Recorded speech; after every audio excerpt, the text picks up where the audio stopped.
In the previous discussion, we've been talking about Socrates, the introductory of who is really Socrates in line with the understanding of ourselves. And it really catches to my attention the best taglines that Socrates that many people nowadays, not only the students in this particular university, but other people who are living who knew about Socrates, the taglines very catching to each one of us. If you can hear it, just like he says that I know that I don't know. Many things that we don't know yet, but we keep on claiming that we know everything. If you want to know more about yourself, then tell me who are your friends so that you'll be able to know of who really you are. And also he added that the unexamined life is not worth living. So we have many difficulties. We have many lapses into our lives. We need to face everything. We need to tell the people that we don't need rather to tell the people that this is me. Let the people discover who really you are. Do not pretend that you are better than others. Do not pretend that you are really eloquent to others. It's good to become or remain humble so that you'd be able to be uplifted in accordance to the virtues that people surrounds you. Now let's continue with the discussions. Socrates believes of the two existence about ourselves, about our life, about our human being. Socrates said existence is of two kinds, the visible and the invisible one. The visible existence changed while the invisible existence remained constant according to Connolly 2017. According to Socrates, this is the state of the human being. The body which is visible can change. Either you'll become a fatty one, a teeny one, a slim one, for as long as you are changing. Before you look so handsome, before you look so beautiful, but try to look at yourself now. What is the main reason why your physical appearances is not really good at all at now? Why your physical body it's not really good as you wish to? It's because we don't know how to tame it properly and we don't know how to take care of ourselves properly. Now, the other part, the kind that is invisible to humans, yet sensed and understood by mind, remains constant. So what are those things are invisible? Let's try to continue with this one. In the Socratic dialogue, Plato wrote what Socrates said about the body and the soul.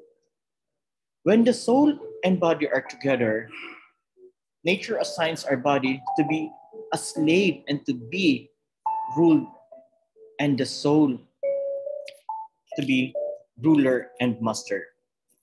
Why it says so? Because if we don't have soul, definitely we are all dead. And that's the reason why the soul is the ruler, the one who ruled into our human flesh, human life, according to Hamilton et al. 1961 and Organ 1986. However, Socrates said that the body was the reluctant slave and the soul gets dragged toward what is always changing. This would leave the soul confused, according to Organ in 1986. What do you think that makes your soul be confused what the body did? I'm going to leave that question so that you can able to participate it well, the way you think it well, the way you ponder these questions, it will help you to drive to why the soul live confused to our body. Socrates also believed that the goal of life is to be happy. Of course, many people wants to become a happy person, but you are the one creating a misery into your life. Nobody doesn't like to become an unhappy person. Each one of us, we wish that someday, somehow, you will become a happier person. But who created for you to become a unhappy one? Then that's still another question that you need to ponder on. How does one become a happy or happy? According to Socrates, the virtuous man is a happy man. And that virtue alone is the one and only supreme good that will secure his or her happiness. If you're doing good, then you will receive Goodness. If you're really going bad, if you're going to succumb to bad, then you'll receive badness. Virtue is defined as the moral excellence. And an individual is considered virtuous if his or her character is made up of the moral qualities that are accepted as virtues. Courage, temperance, prudence, and justice are one of those concrete examples of virtues. The virtue that we used to wear off. Integrity and honesty, also the virtue of our university. According to Stanford Encyclopedia of Philosophy 2017. According to Socrates, even death is a trivial matter for the truly virtuous because she has realized that the most important thing in life in the state of his or her soul and the acts taken from taking care of the soul through self-knowledge. If you do have such, definitely, you will inherit the goodness when you die. Let's continue. Let's try to have another idea of self in the other philosophers. Plato. Plato says, good actions give strength to ourselves and inspire good actions in others. Plato was the student of Socrates. He wrote the Socratic dialogue where Socrates was the main character and speaker. Plato's philosophical method was what he identified as collection and division. According to Pedro's 265 E.M. Smith 2017. In his method, the philosopher would collect all the generic ideas that seemed to have common characteristics and then divided them into different kinds until the subdivisions of ideas became specific. He is known for his theory of forms that asserted the physical world is not really the real world because the ultimate reality exists beyond the physical world. So if this is the physical world, you can see it to your naked eyes, but beyond this, you cannot see outer space. But we do believe that's really existence. Do you believe that God really created that thing? Oh, that's a question that you need to ponder also. A question that you need also to reflect more. And also Plato says, we need to balance between mind and body. If this is superior, then your body is so weak, useless. It should be balanced, everything. What mind says, your body will follow. What body did, your mind will think if that's good or bad in the effect afterwards. Now, Plato is perhaps the single most important influence of the Western concept of self. According to Plato, the soul is indeed the most divine aspect of the human being. However, his concept of the divine is not a spiritual being, but rather one that has an intellect connotation. The soul, mind, according to Plato, is the aspect of the human beings by which the forms, ideas are known.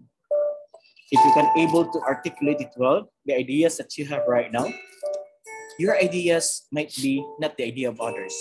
Your ideas might not be accepted to others. But your idea can be modified if you're only open for the suggestions for the betterment of the outcome of your ideas. The three parts of the soul according to Plato, the appetitive, the rational, and the spirited. The appetitive, sensual, the element that enjoys sensual experiences such as food, drink, and sex. I'm so sorry of the last word. That's the thing that I've been reading. That's the thing that I've been trying to ponder on. That makes sensual to the couple. That makes complete if you are totally blessed in doing such a thing. The word that I've been talking about is so sacred for me.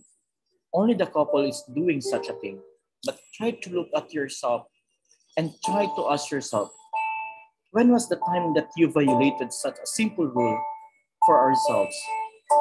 Have we tried to listen to the advices, to the reminders of our parents? Only you can answer that question of mine. How about the rational reasoning?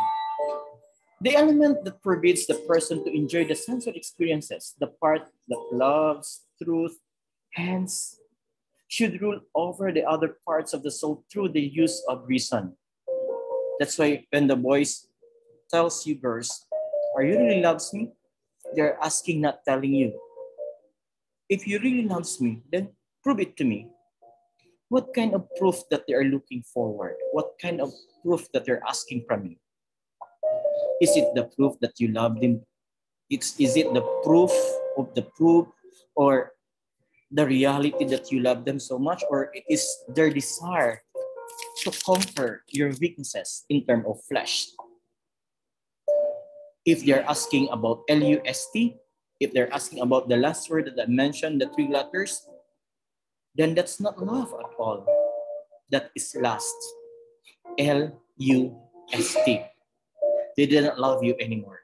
Always think, use your proper reasoning before letting your boyfriend, before letting the boys to conquer your wickedness. Do not succumb the invitation of the wrong love. Think it properly. Feelings, or the spirited, the element that is inclined toward reason but understand the demands of passion, the part that loves honor and victory. I know that I love you so much. I know that I am willing to give it unto you. But can you learn to wait for a moment? That time it's worth it enough for me to give it unto you. Then that will be the time that I'll become more happy, a happy person than you think of. Masarap kasi pag pinag-isipan natin ng maigi bago natin gawin ang aksyon. Huwag tayong padalos-dalos. Porket naramdaman natin yung sensual, porket naramdaman natin yung sa loobin natin, porket nagkakaroon tayo ng tamang pag-iisip o makapag-isip tayo na baka hiwalayin ako, ibibigay ko na lang.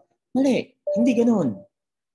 The same with, pinaaral tayo ng mga magulang natin. Tinuturuan tayo magsalita, tinuturuan tayo maglakad. Pero sa maling pamamaraan natin ginagamit to. Sinasagot-sagot na natin sila ng mga pabalang. Minsan nasasaktan natin sila, hindi natin alam at hindi natin naramdaman kasi pilit nating sinasarado ang ating puso't isipan.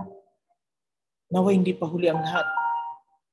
If you think that you are better than your parents, then tell me now, how many sacks of rice and salt that you can afford to buy it in order to feed yourself and in order to give taste to the food that you're going to cook with. Okay? Huwag nating pagmamalaki sa buong mundo na kaya natin. Datapwat hindi mo pa kaya.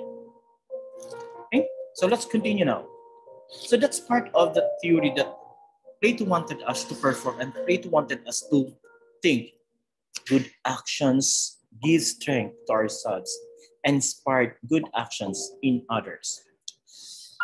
Saint Augustine, also called Saint Augustine of Hippo, is one of the Latin fathers of the church, one of the doctors of the church, and one of the most significant Christian thinkers.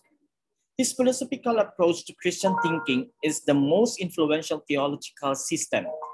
His written works are among the foundations of medieval and modern Christian thought, according to Encyclopedia Britannica 2017. All knowledge leads to God. Even that you read many books, even that you read all of the books in the world, but if you don't know how to comprehend everything, it's still useless. You love to read, but you doesn't like to be corrected of what you've read. It's not good for you and it's not good for your ideas. Sometimes, pinalabas natin ay papalabas natin sa ating sarili na mas magaling ako kaysa sa'yo. Mas matalino ako. Oo nga, matalino ka, dami kang nababasang libro. Kumusta naman yung pag-uugali natin? Kumusta naman si God yan sa puso mo? Siya rin ba talaga ang naghahari sa puso't isipan mo upang sa gayon magkakaroon ng katuturan ng iyong pagbabasa ng mga aklat? Try to think it over. Try to understand yourself fully. The moment nag-comment yung mga tao against sa attitude mo, there's something wrong with you that you need to reflect on. It's not good to claim that you are better than them. It's not good to claim that I am okay and they are not okay. No, it's good to be humble. All knowledge leads to God.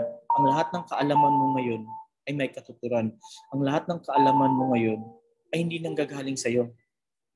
Pinamana lang sa'yo. Pero yung iba, ang king katalinuhan na talaga ang merong ibinigay sa kanila. St. Augustine was deeply influenced by Plato's idea. Not surprisingly, he adopted Plato's view that the self is an immaterial, not rational or immaterial soul. Giving the theory of forms a Christian perspective, Augustine asserted that these forms were concepts existing with the perfect and eternal God. The Catholic University of America Press 1980 that this was their statement. Augustine asserted that these forms were concepts existing within the perfect and eternal God. That's according to the Catholic University of America Press 1982. Where the soul belonged. St. Augustine held that the soul held the truth and was capable of scientific thinking. St. Augustine's concept of the self was an inner immaterial I that had self-knowledge and self-awareness. He believed that the human being was both a soul and body, and the body possessed senses, such as imagination, memory, reason, and mind through which the soul experienced the world. He also reasoned that human beings through the senses could sense the material temporal objects. As we interacted with the material world, the material but intelligence, God, okay, but intelligence, intelligible rather, the only God would only be clear or obvious to the mind if one tuned into his or her immaterial soul or self. God is the one who's reading our mind. Nobody can read our mind. Even as we graduated with this particular courses, we cannot read our mind. We cannot say that we are a mind reader. No, you are wrong. Psychologists are not mind reader. Psychologists are behavioral modificator. So you cannot say that you are better than us. That you cannot say that we are going to read your course because you are psychology. No, that's that we are going to read your mind. No. No one can read your mind. Even those card readers, I don't believe on them. Only God who possessed everything. He owned our mind. He owned ourselves. He owned our souls. He owned everything that we have right now. That's why do not tell me that you are better than those other persons surrounds you. The aspect of the self-soul according to St. Augustine are the following. It is able to be aware of itself. It recognizes itself as a holistic one. It is aware of its unity, our self and soul. If you did it well, then you let your spirit to be happy. If you respect yourself, if you put yourself in a sacred situation, then you let your soul to be happy. How about the soul going to rule you to do this and to do that, and will makes you a better person. St. Augustine believed that the human being who is both soul and body is meant to tend to higher, divine, and heavenly matters because of our capacity to ascend and comprehend truths through the mind. He connected the ascension of the soul with his assertion that everything related to the physical world belongs to the physical body. Physical world belongs to physical body. In short, this body and this world that we are living with, this is the physical world. And if a person concerns himself or herself with this physical world, then she will not be any different from animals. And we are animals, if you are going to think it over, but in the highest form. Because we can think, we can reason, we can talk, and we can understand others' feelings. St. Augustine pointed out that a person is similar to to God as regards to the mind and its ability, that by ignoring to use his her mind or the incorrect use of the mind, he or she would lose his or her responsibility to reach real and lasting happiness, according to the Stanford Encyclopedia of Philosophy 2017, Mendelssohn Clausius. You are the one condemning yourself in order for you will not become happy. Life is full of mystery. Life is full of graces. Life is full of blessing. If you knew how to face and how to discover everything that can help you, that can make you happy. Who even of you here can recognize that I am those person who encountered great problems in life, but you can see me still, the happiness of in my eyes, you can see it. I let the problem to conquer the problem. I don't let the problem, because that's already a problem. Why you keep on thinking the problem that will not even help you to solve the problem? Let the problem subside. Do not think too much of the problem, because it makes you a great problem if you don't know how to solve it. Relax. Let God to help you. Let God to reign your mind and heart so that you'd be able to see the solution of that problem of yours. See you next around. Thank you so much for being with me this discussion. I hope to see you around on the next following discussion. God bless everyone.